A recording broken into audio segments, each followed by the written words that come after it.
Oman Indian സ്കൂളിലെ വിദ്യാർത്ഥികളുടെ NEET പരീക്ഷാ കേന്ദ്രം പുനഃസ്ഥാപിക്കുന്നതിനുള്ള ആവശ്യം ശക്തമാകുന്നു. രക്ഷകർത്താക്കളുടെ പ്രതിനിധി കൃഷ്ണേന്ദുവിന്റെ നേതൃത്വത്തിൽ ഇത് സംബന്ധിച്ച് ഭാരത അംബാസിഡറിന് നിവേദനം നൽകി.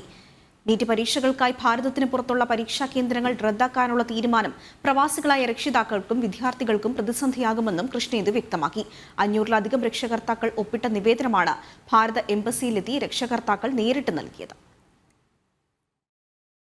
ഭാരതത്തിന് പുറത്തേക്ക് ഈ വർഷം മുതൽ നീറ്റ് എക്സാം നടക്കാനുള്ള സെന്ററുകൾ ഇല്ല എന്നാണ് അറിയാൻ കഴിയുന്നത്. അതിന്റെ ഭാഗമായിട്ട് 500ഓളം ആളുകൾ ഒപ്പിട്ട ഒരു നിവേദനം ബഹുമാനപ്പെട്ട അംബാസിഡർക്ക് ഇന്ന് നൽകുകയുണ്ടായി.